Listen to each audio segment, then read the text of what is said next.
Go ahead. Okay, you forgot to take the tag off here. Hold on. Paper, paper, No, paper. no, tag's messed up. Paper sticker. Hi, everybody. Welcome to FireHour. Thanks for joining us. Gene decided last minute that he was going to go run into his office and grab his ugly sweater. It's a cow. It's. I love it. And then it has a pocket right here. And so like I can take a beverage and put it in my pocket. See, you can't even tell. It's like a hidden beverage pocket. Surprised there's not an udder down there to.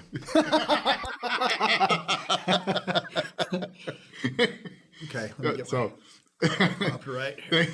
Sorry, thank you for tolerating us for the first couple minutes while we humor ourselves with Gene's ugly sweater. Merry Christmas and Happy Holidays to everybody. Thank you guys for joining us on this Fire Hour. I'm sorry we skipped 2 weeks ago because we just had a lot of stuff going on at the shop and stuff, and we still do have just an incredible amount of different projects going on. But just to introduce ourselves, I'm James Hamsey. This is Gene Hamsey. We are two of the three owners of Fire Sprint, and the whole purpose of Fire Hour is just to help kind of expose how we grow our business and what we do and stuff. And we absolutely love questions that fuels us to keep going and stuff. And so we got a handful of them picked out and stuff. But if you have any questions, please drop them in the comments either on Facebook or YouTube, and we'd love to answer those for you here if we can. So there's really nothing you can't ask us that we won't answer. We're pretty open. I agree. We'd love the deep dive questions and challenges that we face. So we will do just under 8 million in revenue this year. There's about 35 of us here at Fire Sprint. And so if you've never seen anything else that we've done before, just to give you an idea, that's what we're talking from. We have a lot to learn. We figured a lot out, but I think it's like everything that we figure out, it's like, oh gosh, there's this whole world that like we don't understand. So it's I feel like I know less today than I did 17 years ago when we got started, but that's not possibly true. Yeah. Right. I hope maybe I'm getting dumber. Kim says, are you guys going to talk about that new printer? Welcome, Kim. Thank you for joining us. Kim is actually one of our customer service reps who keeps just ranting and raving about how she wants to watch Fire Hour and loves it. She actually calls it Fire Power Hour, not just Fire Hour. Yeah. And so, let's talk about that printer. Yeah. So we got a video that we're going to show everybody of kind of the progress. It's actually going surprisingly slow, like the way that it's getting set up and stuff. But they kind of warned us of that, and we expected that. And then with the holidays and everything too. And so really they've got it set up, and they were actually getting ready to. They ran a quick test print yesterday just to check alignment of the nozzles, and. He ran like one board through, and then he was getting ready to leave, and I was like, oh, wait, I need a video of this thing running, and it stopped working. So it's pretty typical during a setup. I mean, there's a lot that goes into the setup, and we can talk about that more. And if you guys want to know more about that, ask away. We'll explain everything we know about it, and even talk about some things we don't know. Yeah. And but it's a Durst P5 350 HSD4, which means it's essentially Durst's fastest scanning printer. So, where the nozzle goes back and forth, the print head goes back and forth. Anything faster than this on the market in terms of productivity or anything is going to be a single pass machine. So this is the most productive, fastest, probably top machine that we could possibly buy without going into like the packaging world of the single pass machines and things like that, which are $2-3 million machines. Yeah. So we've got that video to roll on the install. Let's play that. Yeah. And then go from there.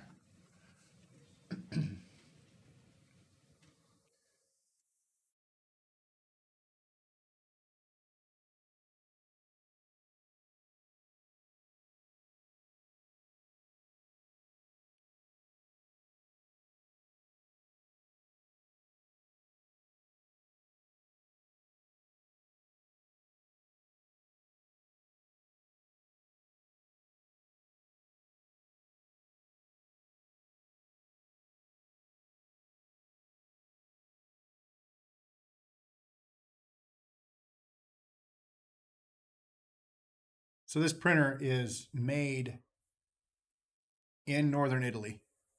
and it's shipped over here on a boat and loaded on a truck, goes through customs, and brought to us in these giant crates. And so we actually hire a professional rigging team to come in and put it in place for us. This is certainly not something you'd want to do yourself. They have insurance, they have know-how, skill, they bring the equipment with them. And so it ain't cheap, but they know what they're doing. And then we consistently use American Crane and Rigging here in Omaha. And so they, the team there knows who we are. Yeah, and they've gotten to know our shop too, which is nice. They're just aware of what's going on. They know what is important to us and what isn't important to us.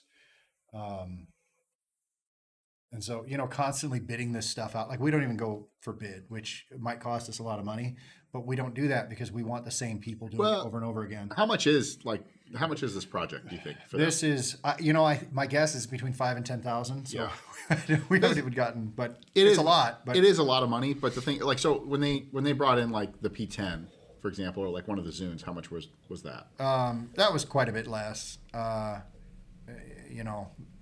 I don't remember. Maybe 5,000. Yeah, I thought it was less than 5,000. I thought it was like 3,000 or 4,000. Yeah, and so you might be right. Yeah, yeah. It's a non-optional cost for us, right? Yeah. Like, we have to do it. At least we see it that way. I know a lot of shops are like, well, I'm going to rent the forklift and do it myself and save the money. It's like, I mean, you can. Yeah. But yeah, for us, that's just not something we do.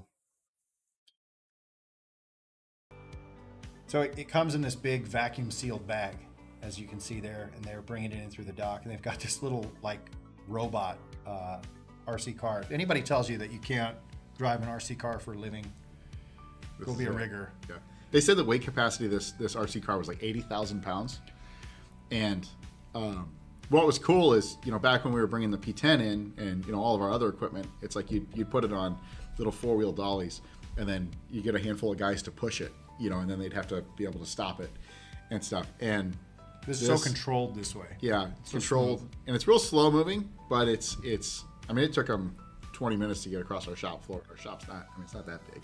It's big, but it's not, Yeah. This is way sped up too. Yeah. So you can definitely walk circles around it, no problem, as it's moving. But they seal it in that big vacuum sealed bag. They pump it full of some gas. I don't know if it's argon, some inert gas to keep the moisture content down, particularly, traveling across the sea and things like that. It keeps it very safe in there, but it is still very cold. And so can't do anything about it being cold. So they actually set this up. They'll put it in place, as you're going to see them doing in the next minute or two of this video. But then they just, basically this was on a Thursday, they did kind of an initial level just to kind of make sure that it's pretty close to level. And then they just let it sit for 3 days. And they wanted the machine to warm up. And the machine weighs about 20,000 pounds. And we calculated the concrete slab that it went on weighs about 28,000 pounds. And so that's pretty heavy sitting on that piece of concrete. So the concrete might adjust a little bit. The machine is like kind of adjusting. And they want to get it perfectly level through that whole process. And so there is just a lot of hurry up and wait where it just sits and kind of settles out. This forklift is so cool because that, like, when they go to pick up the heavy loads, they actually set the counterweights back a little bit so it can lift the heavier weight. And then they bring it in to maneuver around corners and whatnot. So there she is.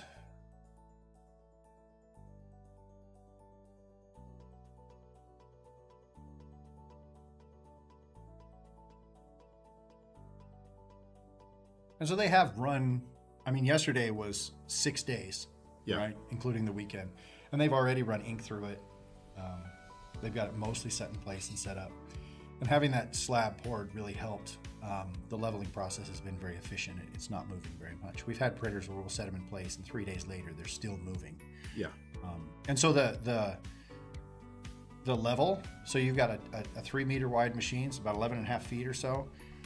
Across that 11 and a half feet, the printing area, they want it to be 5/100ths of a millimeter. So this is like not even human hair, very, very precise leveling.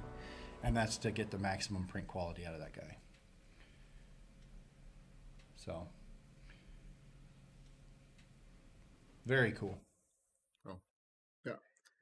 That's awesome. I hope you guys enjoyed that.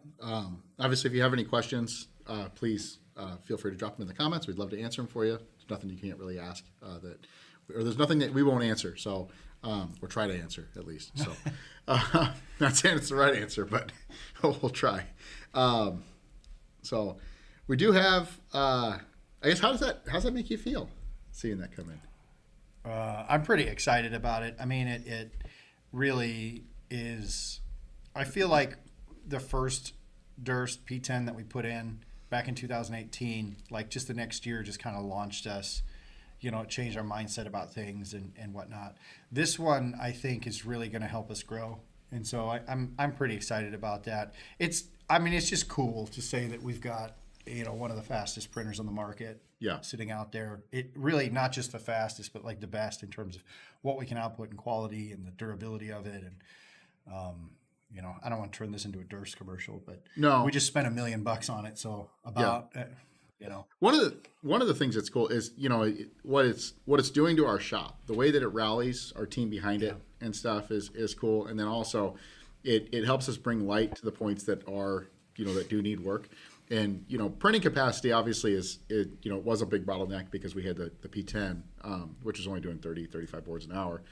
And so it's going to, basically eliminate that capacity. But then it sheds light on all the other departments within our facility to help us, find efficiencies there and stuff, which we've been doing a lot. There's a lot we could talk about with that stuff too. Just, making our cutters faster, making the workflow, process, the workflow around them efficient. Yeah.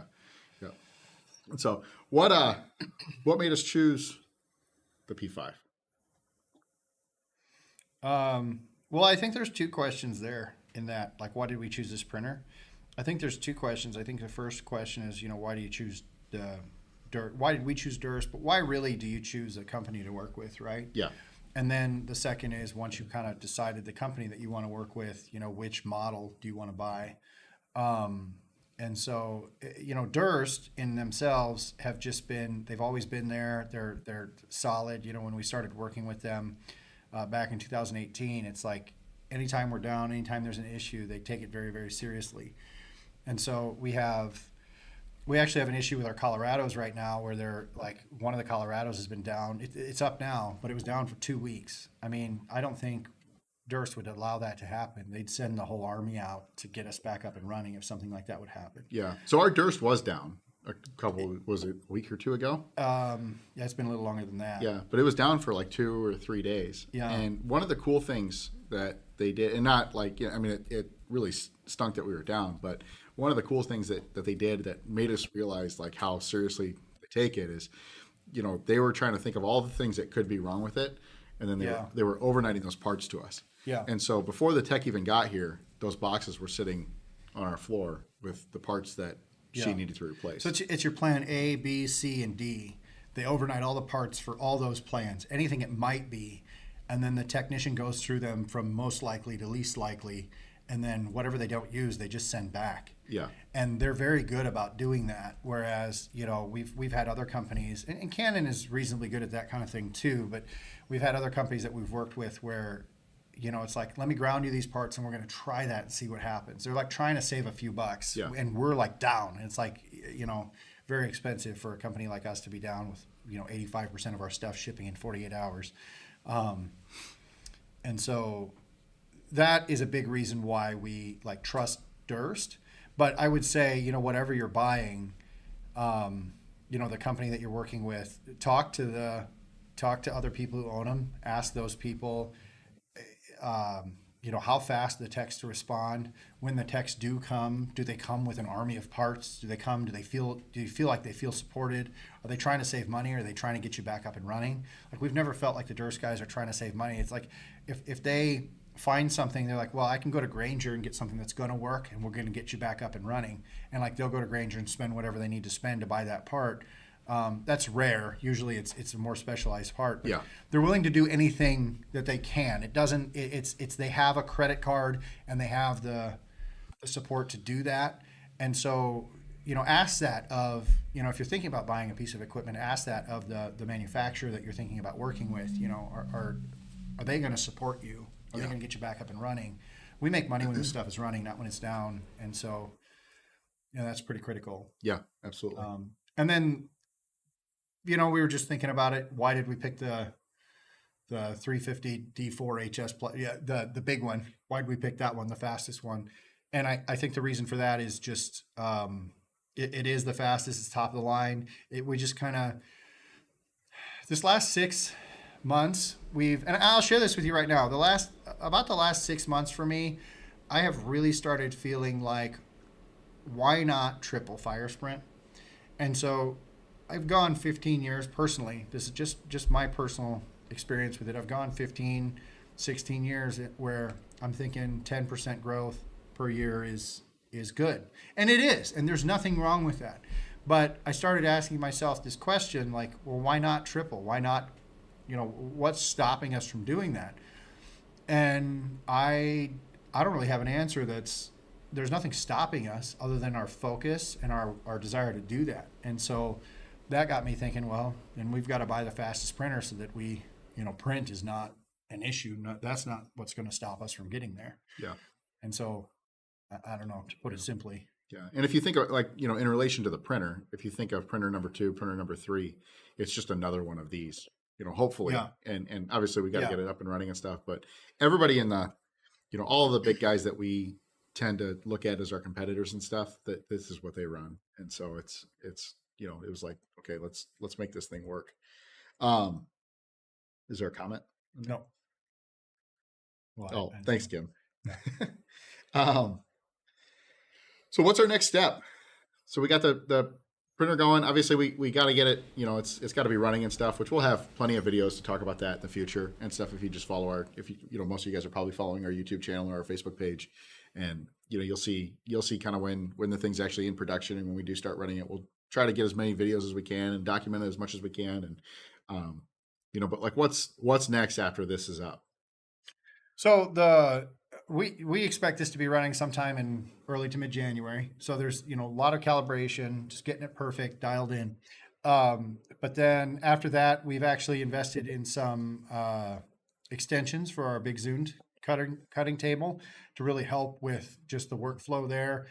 We've bought a stacker or a feeder, which will actually pick boards up off a pallet and put it onto the zoom cutter. So there's a lot of really buying the printer. What it does is it kind of checks the checkbox of, okay, print is not a problem anymore. We can print anything that we sell. Now it's all about finishing, and so it's about leveling our production with our finishing process. We are implementing a bunch of lean initiatives that really getting back to that. I'll be honest, we've gone in and out of really focusing on lean. And I think the last few months we've really started focusing on that because we see that there's a huge opportunity for us to do more with what we have. And so why can't we just basically buying the printer is kind of like throwing money at the problem, right? Yeah. Why can't we do that with finishing? Yeah. So that's a good point. Printing is kind of something you just pay for it. You buy it. You buy faster printers, right? Yeah. Finishing, we can buy faster cutters, but the sorting, packing, and shipping at the end of it is a manual process. It's, we have free shipping over $49, right? So we get, 2 of these and 1 of these and 3 of these get added to a shopping cart, and figuring out how to get those to go in a single carton where they might be separate materials. There's just all these challenges that we can't just say we're going to buy a piece of equipment that's going to solve that. Printing is, what we do is really kind of the simple part of it. And many of you guys know that. Like, you get a good printer, you get a good relationship with it, you kind of figure it out, and then it just runs, right? And until you need to repair it, but it's pretty straightforward. And it's consistent with the speed at which it's running. Whereas finishing, another thing is, we might run some really complex cuts that take a half hour to cut a board. Yeah. We might run some really simple cuts that take 10 minutes to cut a board, or a minute to cut a board. Trying to combine all those things is really a workflow thing. It doesn't have that much to do with our equipment. It has to do with how we're utilizing the resources we have, the equipment and the people and the software. And so it's just, that's the big thing. That's the limiting factor of growth. Yeah. So going back to the printer, I got a question here. We'll be nervous at any moment when they're moving this thing around. Yeah. So this time, what they did was they actually brought it in on the skid, and then they lifted it up in place and then set it down. And the last couple of times we've moved anything of this size, they took it off the skid in the parking lot, and then they brought the printer in with the casters being under the main load points of the printer. Yeah. And so when I saw them, that was happening, and then our rigging team, it's the same company, but most of the guys are from a different team than we're used to seeing. So I wasn't seeing a bunch of familiar faces with these guys. Yeah. And so that concerned me a little bit, that we're doing this a little different than we've done in the past. And they all kept saying, it's going to be okay, it's going to be okay. And then, of course, we had Andrew, who's our DERS tech, different Andrew than the one sitting over here. But Andrew was there, and he's like, it's going to be fine. They do this all the time, this way. It's done this way all the time. And so that made me very nervous that we were just doing it differently, but it worked out fine. Absolutely no errors. And, of course, the biggest thing, nobody got even a minor injury through the process. I don't even think anybody got a paper cut. So that was fantastic. There was one point I was watching it go in from the parking lot. So they had their own trailer, which you guys saw that in the video, and that trailer level, so it became flush with our dock. And when they were scooting that thing in, with the forklift, they were pulling it in. It looked like it was walking a little bit, but it didn't actually walk far enough to hit the door. But I mean, our door is only 10 foot wide or something. Yeah, I think we have a 10-foot wide. And I mean that was like a 9.5 foot wide pallet. Yeah. So it's a 9 foot wide pallet, and so there's not much room there for air, but they got it like to fit in. And then they're going through a second door, 30 feet after that first one, and so they had to maneuver it, almost get it perfect. It's just amazing how quickly they how easily they made that look, or how easy they made that look. Yeah. So, what do we do to prepare for installation? Well, we do have a question here, which has nothing to do with this, but that's fine. I still want to jump in and answer it from Science Visual on YouTube. Yeah. Do we carry glossy banner material or only print on matte banners? We do have. Not yet. Not yet. We hope to have both options in the near future. Adding this printer means that we're bringing all of our banner production. We do outsource some of our banner production right now, just to help with capacity and stuff. But with this, all of it's going to come in house. And matte versus gloss banner is something that we do hope to have in the near future. Yeah, we really have not been focused on banner for 17 years, right? It's been kind of an afterthought. And about a year ago, we lowered the price to be more in line with what our competitors are doing. So it's like it makes sense to buy it from FireSprint right now, especially the 13-ounce banner. And then, over the past year and a half, we've really been investing in equipment to get faster at it, get better at it. This printer is a big move there. And so I think you're going to see us really improve on the flexible signage, banner and other things in the near future here. That's a big push for us for 2025. Most shops our size are maybe 70, 80% roll, 10, 20, 30% rigid at most. We're totally flipped. We're 80% rigid. We were 95% rigid 6 years ago. Yeah. We're like 80% rigid, 20% roll. And as we grow, we expect rigid to maintain or even grow a little bit, but roll, I think, is the biggest opportunity for us to grow. And that would include gloss banner, matte banner. Yeah. 18 ounce. 18 ounce. All different kinds of stickers and decals. We got our last FireHour, somebody was talking about like IJ 180. Yep. CV3, I think, like wrap vinyl cast. Yep. Vinyl materials, things like that. I think you're going to see us getting into all that kind of stuff over the next 12 to 18 months, maybe. Yeah. Because that's where our market wants us to. I mean, it's where you want us to go and provide. So you can get more stuff to add up to that $49 and make it real easy to get your free shipping. Can you, or is it an option to do clear permanent vinyl and have it kiss cut?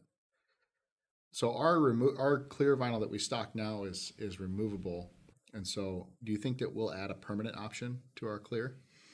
Kiss cutting clear is possible, I think, isn't it? The reason we don't kiss cut clear and holographic because it is actually kind of it's a thicker, heavier vinyl. It's a semi-rigid vinyl, which is it's not rigid when you feel it, but it's more rigid than like a soft vinyl that you're used to feeling for a sticker, and it does not kiss cut well. it requires a ton of force to kiss cut it, at least with the equipment we're using right now. So that's why we don't offer it. It's just not a good product. It's not a clean cut.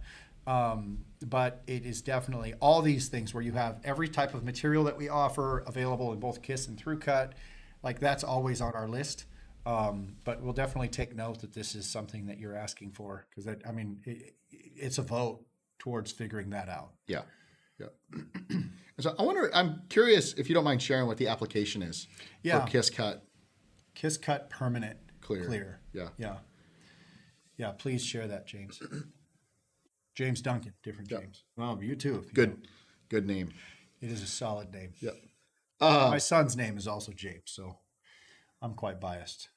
So we talked a little bit about this, but how does this purchase motivate the team? What are we doing internally? We got a huge push internally we're doing so much. Stuff like this. I don't know. It's just my perspective, but I think the biggest thing with stuff like this is when you're investing, and when we bought our building, you buy this equipment, whether or not you might have people on your team that don't push for growth.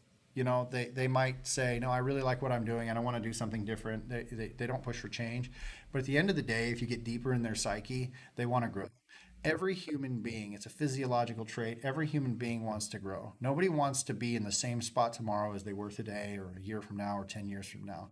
They want to be able to look back on their lives and say they accomplished something. They might not share that idea with you, but they want that. Yeah. And one way, the guys that I believe that 100%, even the crotchety old guy that doesn't not necessarily old, but just, they all want growth. Because everybody's heard, I just want to clock in, do my job, and go home. Right. And I think that's bullshit. Honestly, I think people want to be fulfilled by their work. Mm-hmm. They may not believe it's possible. But anyway, that's way philosophical. But when you make big investments in equipment, these are capital investments that are highly visible. Right? Yep. This isn't like software is harder because it's like you might spend as much on software as you do a printer, but it's not as visible. It's not like they can't point to it when their friends and family walk in the shop or we bought a new printer. We got new software today. Nobody cares if you got new software today, but which is, don't get me wrong, is crazy important. But it inspires people to feel like the company is growing when you're making those big capital investments. We really do get an uptick in people being excited about things, talking about things. We're discussing how to get better. How are we going to do more? How are we going to get faster? We got the shipping guys thinking about, okay, this printer's coming in. We're going to have to ship more. How do we ship more? How do we get better at shipping, right? And it's 2 or 3 steps removed, but they're still thinking about it because that big capital investment's being made in the company. So yeah. Yeah. Is there an option for more transparent printing it allows light through on clear vinyl? So one of the things that stops us for offering clear, because ink is naturally transparent, and if you're printing on clear vinyl and you don't put white ink behind CMYK, it's going to be it's going to have a glow to it. Which there's a sample on our conference room door over there, but it shows light through. And one of our hesitations with allowing that was when we first introduced the product, we didn't know what the demand would be for that. And then also, how do we communicate the challenge of, since everything's being ordered through firesprint.com, how do we communicate whether or not CMYK needs a white background behind it? Now, we do that on holographic, and I am curious, some of our clients' feedback, and I would love to try to understand this better, as to if they like the way that we sell holographic with white behind CMYK, or if that's too confusing or what. And so, but really what would make it a lot easier is if our clients understood just the ability to layer their files in Illustrator, mm-hmm. Where you have the color print. We almost need an expert mode for our stuff, right? Yeah. One of and to just kind of touch on what James is saying. So one of our rules, and take this and run with this with your business. So we are an e-commerce platform, essentially. That's what we are, right? Everything we sell goes through our website. And so we need to be able to sell products that we can explain. Our rule of thumb is 2 sentences. If we can't explain the product in 2 sentences, then it's too complicated for FireSprint, okay? And so that eliminates a ton of stuff. But we also have a ton of really, really great like promotional products, advertising agency type buyers that buy from us, and they want kind of a packaged, completed product. They're not thinking about the layering of ink or anything like that. Yeah. They just want to send us a logo and get that product back. And ooh, holographic, that's cool. Or ooh, clear, like that's cool. Let's do that and send it in and not think about it. And so we had to try and think about, okay, how do we build this product? How do we sell this product in a way that those people are kind of covered? But I think this just makes me think that, you know, maybe in the future there's an opportunity for like an expert mode on our website. And it's like, don't touch my artwork. I've got my artwork perfect. You know, use the layers as they are in the artwork. I accept all responsibility for it, but, you know, it's expert mode. And then you're basically telling our printer exactly what you want. I want the layers layered like this. I want white, then color, then white, then, you know. And we could certainly do something like that, I think, in the future. Yep. But it's always, how do we market to all of our clients with 2 sentences on a product? And that does slow us down a bit in terms of offering all the different variables that our printers and our equipment and our people are clearly capable of doing. But, you know, communicating that. We do have another question from, I think I'm going to say this right, Amran Salim. And it's, any questions for starting a new custom digital textile printing business as we are planning to establish in Bahrain? Digital textile printing business. Digital textile printing business as we are planning to establish in Bahrain. So you know, if you have more specific questions, I think we can get into more specific answers. But I am going to say that I think one of the biggest, and I'm going to lose some people when I say this, but I think one of the biggest mistakes that people make in our industry is, I'm going to sell, you know, I see all this stuff with ink on it. I'm going to sell everything with ink on it to everybody who buys stuff with ink on it. And the challenge is you think that you're broadening your scope so that you can sell to more people and sell more products. But what you're really doing is just telling the world that you're kind of crappy at everything and not really great at something. And so what you need to do is you need to get your client base to think about you for something very specific, right? So if it's you know, and I'm not in the textile world, so I don't even know where to start there, but I'll use us as an example. We went trade only. So we picked a client base. Right there, we took the 80 million print buyers in the United States and we said, nope, we're going to sell to 150,000 people. So we took 99.9% of the print buyers in the country and we eliminated them from our client base. We just said, we're not even going to sell to them, right? It's not even our thing. And then we said, you just heard me talk about how everything that we sell has to be sold within 2 sentences, right? We have to be able to explain it in 2 sentences. So we've got this simplicity factor to what we're selling. We've got speed. There are things that we do that we try and differentiate ourselves that we really, really stick to. And it seems like every time we do it, every time we go on our website and say, you know what, this product, we can't explain it correctly. People are getting it wrong when they order it. We're getting it wrong when we're shipping it. We cut it, we grow. It's weird. It's not what you would think would happen, but it's because what we're doing is we're laser focusing on getting better at things. And so that's my best advice for anybody getting in this industry. I firmly believe, you know, at first you do have to cast a wide net because you don't know where your clients are. You don't, and I get that. You're selling everything to everyone. But when you start to find that market that's like, you know what, actually, in the last 6 weeks, I've had 9 schools reach out to me for this type of product. Well, maybe schools are your thing, right? And then you start focusing on that client. It's either a product, you get really good at a product that you sell to a wide range of people, or you get really good at selling to a particular type of client and you do more for them. Yeah. Right? Those are kind of the 2 big buckets that I would put stuff in. That's always my focus.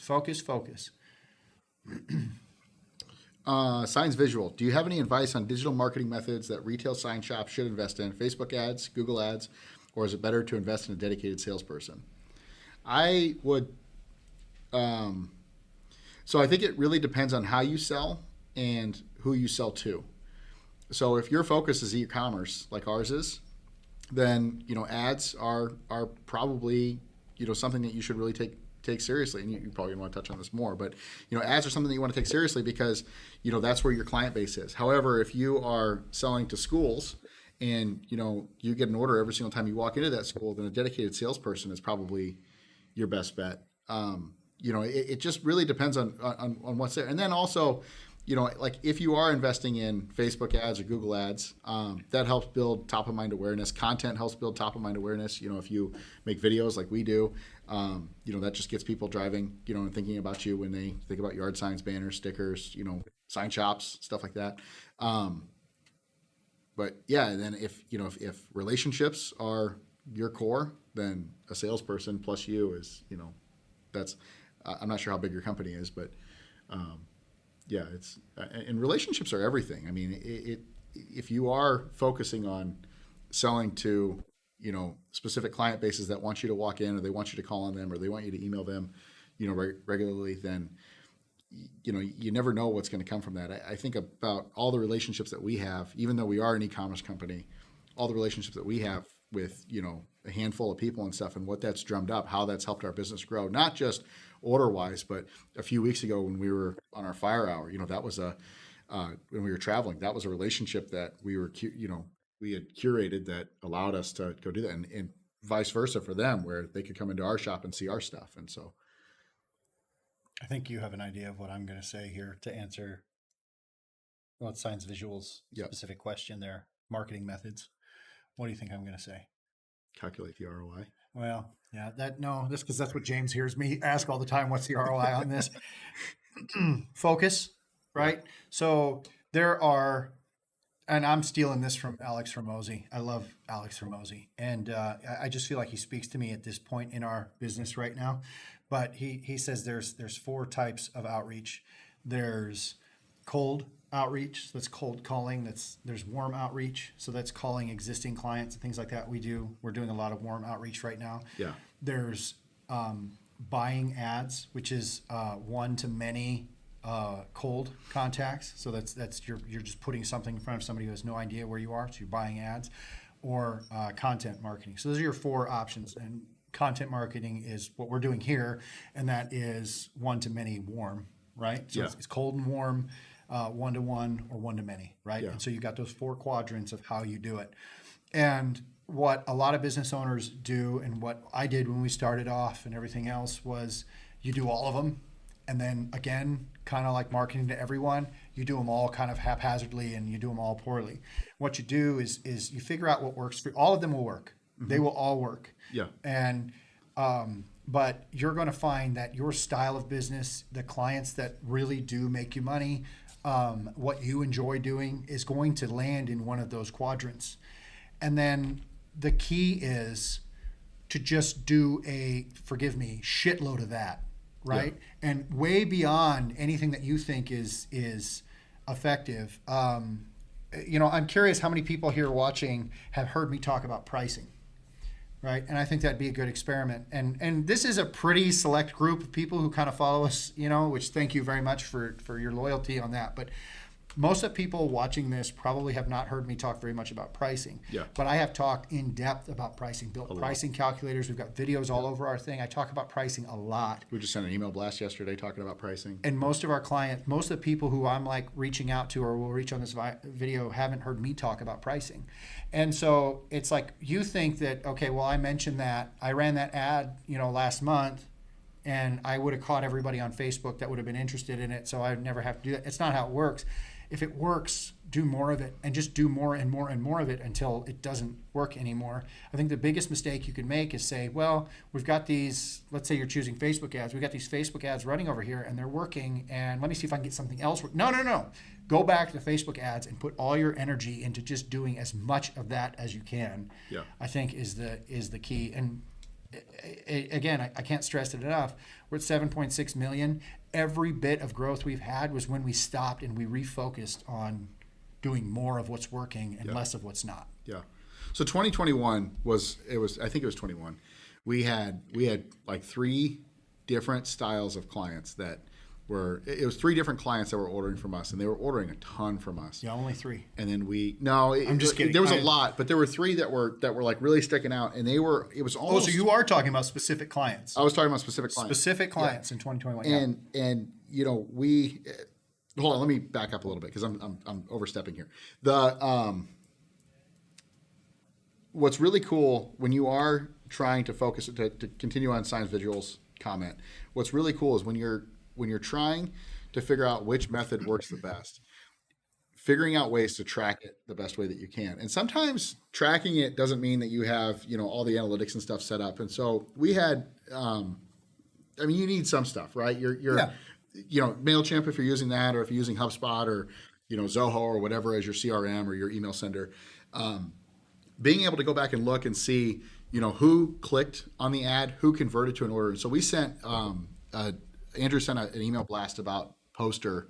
This was a few weeks ago, and it was that we started offering matte poster because we have a different print mode on our Colorados that we can print in matte or gloss, and so we started offering this, and we started offering it 3 or 4 months ago, and then we just started advertising it a few weeks ago, and it was really cool because he had a really proud moment where he was actually able to go back into HubSpot and trigger one of the clicks because we send it out to X number of thousands of people.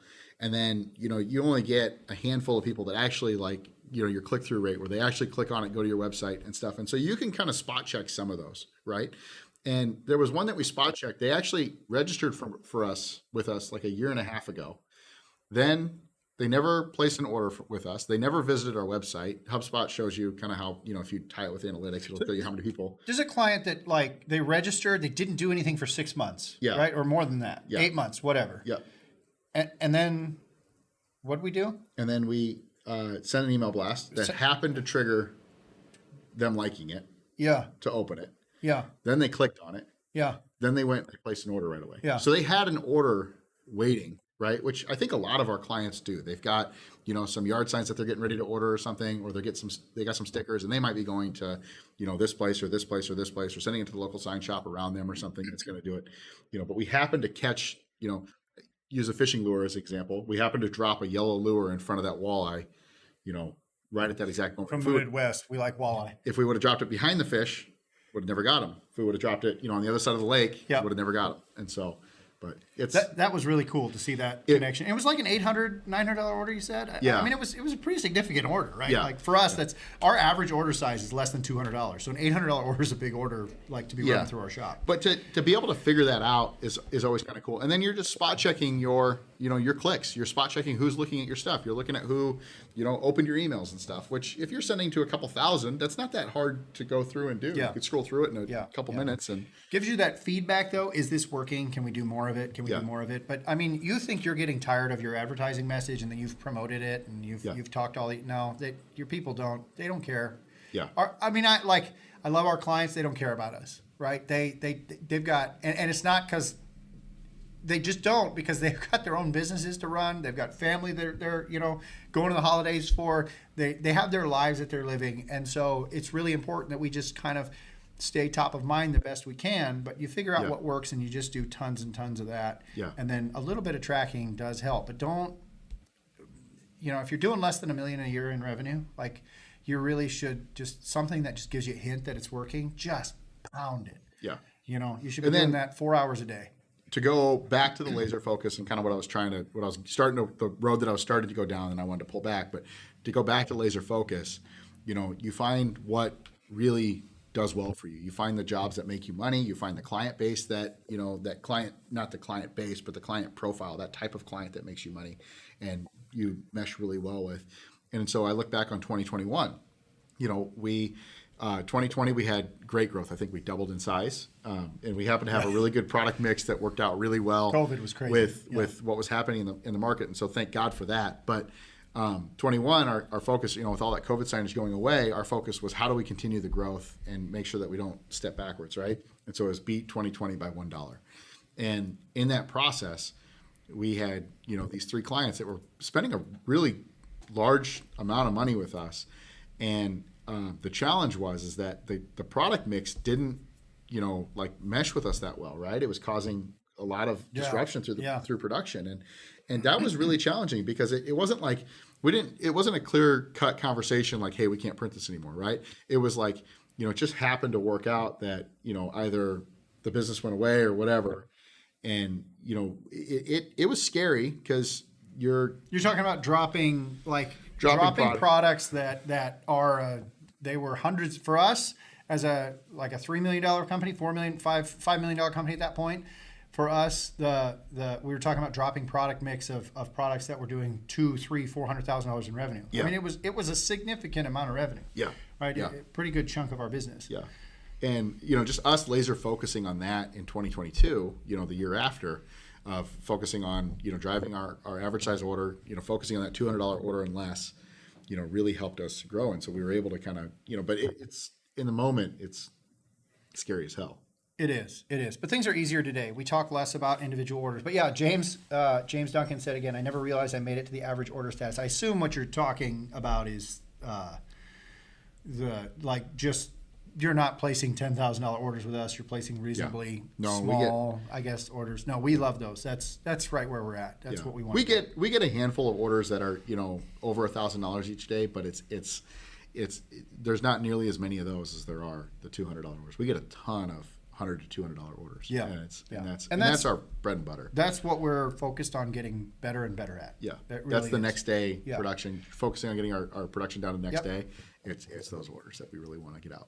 Yeah, and I'm also very glad that the sell sheets and the pricing things and stuff like that help you guys a lot. That's the whole point. Yeah, right. That's all Andrew. Yeah, he's the one that pushes that. Yeah.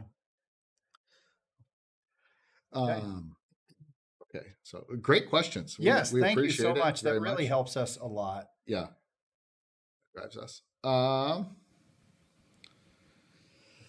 Do you find all the different parts that are changing throughout the company keeping you up at night?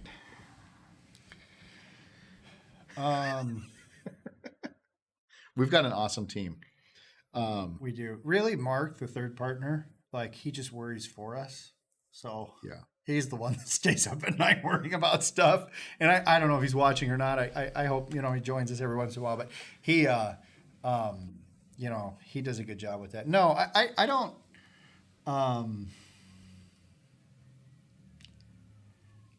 I would say I'm not kept up at night because we have a really good team and a really good system, and it seems to be responding well to the market, right? When we do stuff, the market responds, they buy stuff from us. It's like, yeah, we like it when FireSprint does this, right? We've got this positive feedback loop. We have really great people here. I will say it's like the first thing I think about when I wake up, the last thing I think about when I go to bed, what I'm thinking about when I'm taking my dog for a walk, when I'm in the shower. It never really leaves my mind. Yeah. But I do sleep pretty well. I'm not worried. I'm thinking about, okay, what's next? What's the next level? How do we refocus? Are we doing too much right now? Or it's not a worry though. It's a very productive thought process I think I have. I don't know. Do you worry? I worry about the leveling out, the highs and lows of sales, right? That's what kind of bugs me more than anything. Yeah. Is because we'll go through the peaks and the valleys. Well, we're losing. To be clear, we're losing somewhere between $100,000 and $150,000 a month right now. Yeah. Because we're so slow in the winter. But September was 5 times as busy as it is right now. Yeah. And so it's you've got your peaks and your valleys and stuff, and that's really challenging because we want to be a good really top of mind is we want to be a good employer to work with, right? We want to be somebody who can give our employees stability in their home lives and stuff because budgeting is hard. It's challenging to deal with it. And so we budget as a company to be able to handle that. And then also, it doesn't help when you spend $1 million on a piece of equipment either in that process to try and, grow the business and stuff. But that's all something that we take very seriously and we consider. Are you responding to the? Yeah, no, keep going. Okay. Keep going. Yeah. So it's something that you take, you consider carefully when we're talking about that. And that's when Gene was joking about Mark worrying for us. That's like Mark, he's our CFO. That's his strong suit, right? He is to worry. No, he's really freaking good at making sure. So we started like actually budgeting on paper within the last few years. Yeah. Right. Yeah. We budget out the year. We're like, this is what we think we're going to spend this year. And this is what we think we're going to make. Yeah. Projecting sales. In the last 2 years, he has been insanely like within a few percentage points on his budget as to what we're going to do, which, like he believes that if we, he's got this strong thing of saying, that if I plan for it, this is what we're going to do and stuff, which luckily we've been able to do that and stuff. But it's amazing though how he's been able to like target that and have that laser focus on our budget and what we're going to spend and how we're going to do it and stuff. I think if it were up to just Gene and I, we'd probably bounce checks all the time, but thankfully. Oh, I bounced like maybe 10 checks my first year. And it wasn't that I was broke, but it wasn't that I was just bad at budget. And then Mark like comes along and we haven't bounced a check in 17 years. It's pretty solid. Like, yeah, I mean, it's so that helps a lot. Yeah. And so Mark is crazy focused on that and making sure that things are there. And so it helps us handle the peaks and the valleys. He's really good at, keeping us in tune and stuff with what's going on. And yeah. We just got this question here about GraphTechs or Sumas. We put a link down below because I go through and talk about the GraphTechs and kind of why we chose GraphTechs. The biggest reason why we chose the GraphTechs is really Derek, one of the guys here. He could get the workflow of the GraphTechs to work with our existing workflow. So in terms of like kind of automating, getting the cut files of the GraphTechs and things like that, for some reason he was just able to nail that a lot quicker and a lot easier with GraphTechs. And Sumas, we were just kind of fighting that. We did. We actually had Suma first, and we just really could not get like an automated kind of process where it'll cut like a whole roll. Just go to the next job, scan it. Go to the next job, scan it. Yeah. We could not get that figured out. Now, I think most people who have a Suma say they can do it. And so it wasn't really a matter of that. But for us, our workflow is so important. We tried the GraphTech and it just started working. And so we switched to the GraphTech. The other thing too is that they do for our through cutting, it's got the cutting channel. Yeah. And so there's no consumable other than the blade on the GraphTech for us, where the Suma had a consumable part at the cutter. Yeah. And so we kind of like that a little bit better. But in terms of the quality of the cuts, like when they're both cutting, the speed of the machines, the cost, like to buy them outright, you've very much got two very worthy competitors. When I'm talking about just the plotters, right? Mm-hmm. Not the obviously the flatbed table cutters and stuff. Suma blows the GraphTech stuff out of the way. Well, you know what? I'm not going to get into that. I don't know that for a fact, but they're different markets on their flatbed cutters. So yeah, we like GraphTech. Yeah. Did you share the video? I did. I put the link down. Is that the sticker? That's the sticker production most recent video. one? Yeah, how we print and cut 3 million stickers a year. I think it's called something like that. Okay. Yeah. Yeah. So watch that when you get a minute, and go ahead and give us a like and a comment on that one too. That's so helpful when you guys comment and like, and you can see we're always responding to them. But it really helps us understand what's important, what's being watched, and then of course it helps with YouTube. Yeah. So, so I got one more question that it's a topic that I wanted to talk about a little bit, while we were talking about this, because the P5 is a big leap of faith for us to, take that and stuff. And obviously it's a very calculated decision and stuff, but it's a big piece of equipment that we're bringing into our shop. And I know some of you probably have had similar situations, or you might be thinking of something, right now at the moment where you've got this big piece of equipment that you want to buy because you know that it's going to help you grow your business and stuff. How do you know when it's time to buy a printer, buy a big piece of equipment like that? Yeah. Yeah. So I'm going to try and answer that best I can. Before I answer that though, if you're on this and you're watching this, we've got about 5 minutes left. And so what I'd like is, I believe that there are a few of you out there that have a question that you want to ask. Maybe it has to do about money, or how we've done something, or how we handle something that's a little bit, it's not so positive. Maybe you've had a problem with us and you're like, I can't seem to get this challenge fixed. We're live streaming so that we can catch those kind of on fire basketballs you might throw at us, right? And that's fine. We want to get better. And so if you've got a question that is on the top of your mind that you're afraid to ask because you're afraid it might embarrass us, or maybe you'll be embarrassed by it or something like that, I really encourage you to just ask it. Just ask it. I can't think of anything that you could ask that would really throw us for such a loop. Worst case scenario, we can't answer that right now, or we'll send you an email with an answer or something like that. But I please. So we've got two good questions. Anyway, do they just pop up after I was saying that? Yeah. Well, they kind of in the same time. So Science Visual, do you all offer color matching or PMS matching on your vinyl prints? So do you want to answer that? No, I want you to answer that. So we've got 3 ways of color matching. And the first way is to send us a one-off order with the file that you, so put the PMS color in your file as a name spot color. So if you're trying to match PMS 186, put it as a name spot color in your file, send that to us, get one back, and see how you like it. Okay. Yeah. And that is the cheapest, easiest way to get a color match from us. If you like it, then send the rest of your job. If you are not happy with that and you want to get more in depth, what you can do is you can build a color swatch.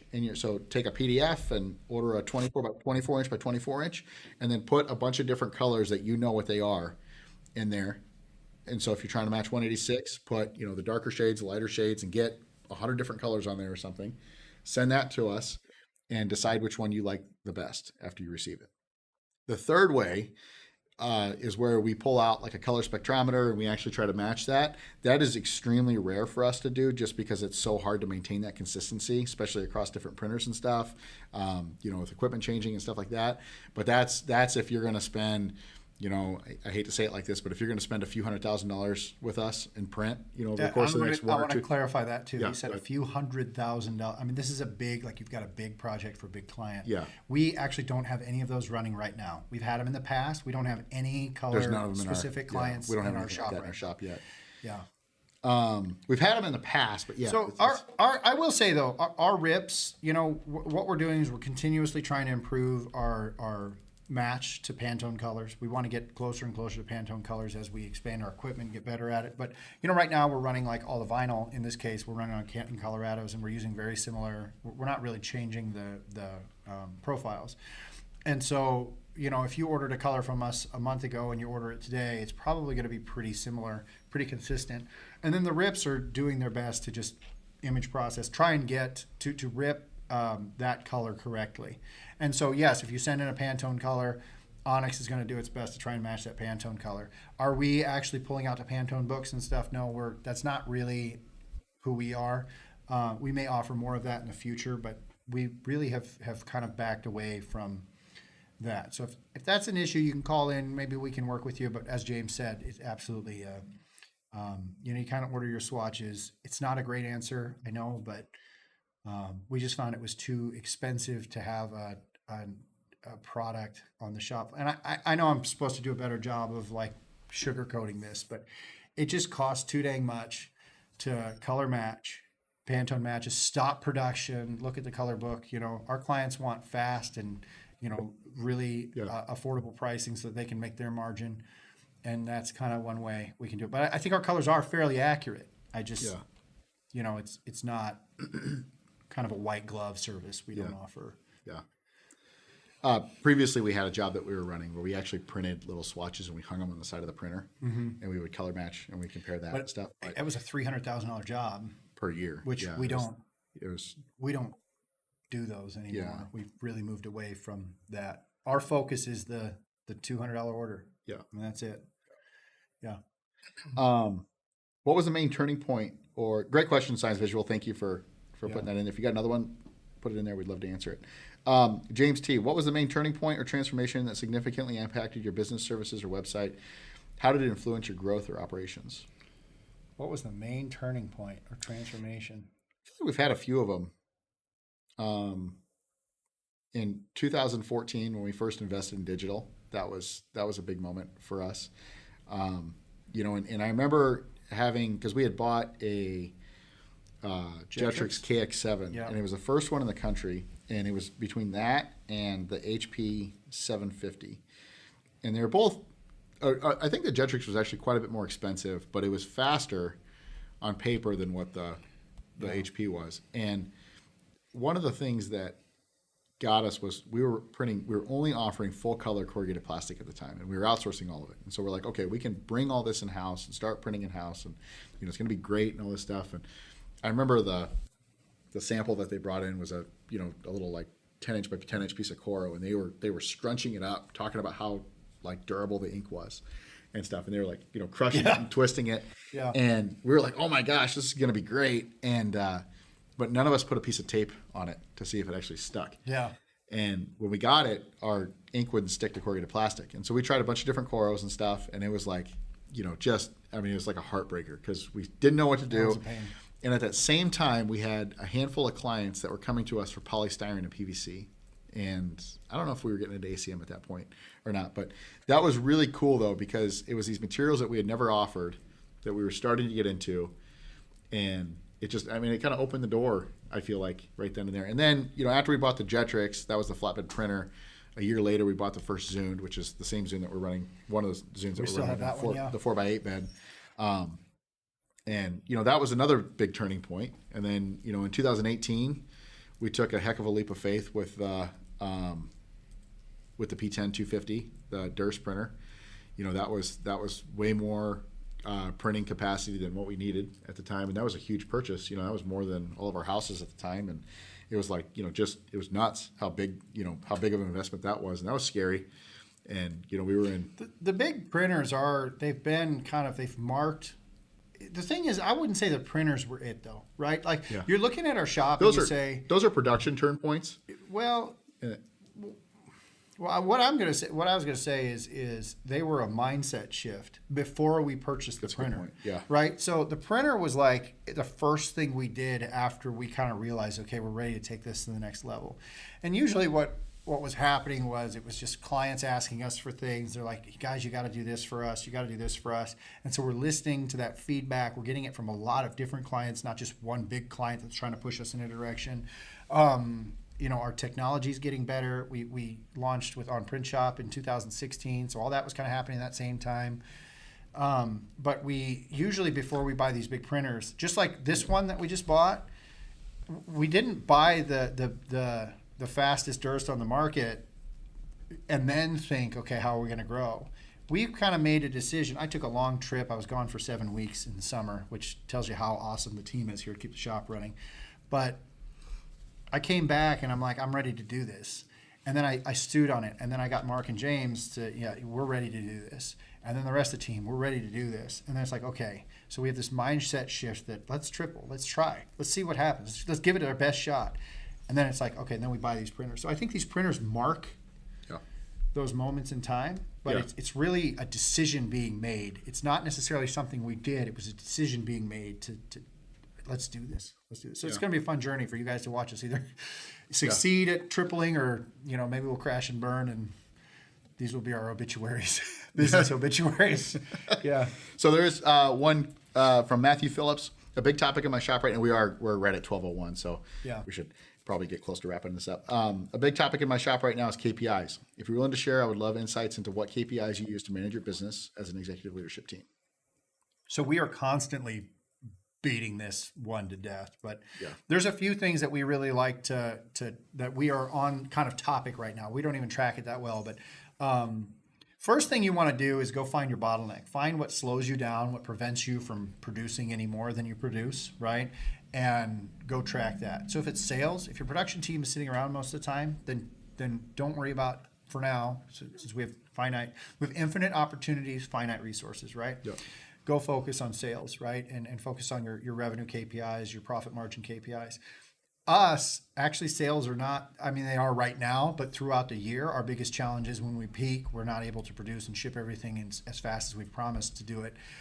And so for us, it's like in the packaging departments. And so we're looking at how many pieces we cut, how many, and everything we can do to put that up during the day for people to see that. Another big push we have is just like closing out different classes of products every day. So for example, are we shipping, as soon as all the banners are, we just bought a gong. As soon as all the banners are shipped in a day, our production, Brian, he walks out there with a gong and he lets one of the banner people bang it and say, we're done with all the banners today, right? And so just find your bottleneck, figure out what's actually slowing you down and start with that. That's the best advice I can give on a KPI. And then it really should, it should be very simple. So if you're measuring 6 different things, it's too complicated. You ask your production team if they'll shoot you straight. They'll say, I don't pay attention to any of them. If you can get down to 1 or 2 that actually matter to everybody, like they feel like they have some input on it. So like it's prints per hour or something like that, right? They feel like they can control that, but then they also it makes a difference in your profit margin or your revenue.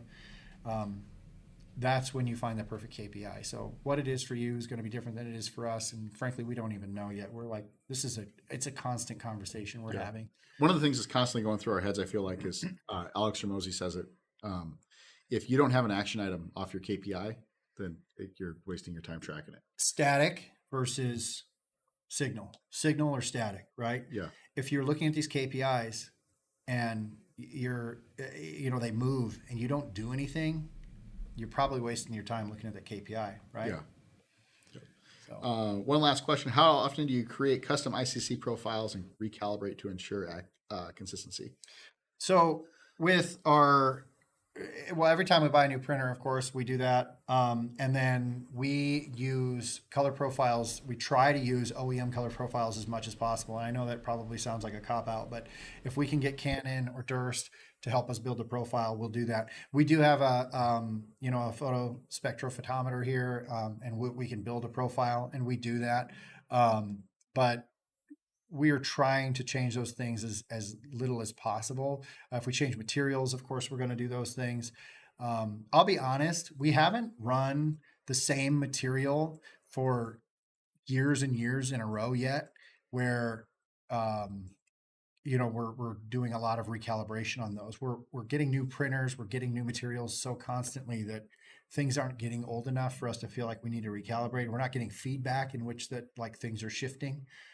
Typically, if we run something on our Canon Colorado M's today, it's going to be very, very close in a month, and it was a month ago. So I don't know. I'm going to admit it. This is kind of a weak area for us. Yeah.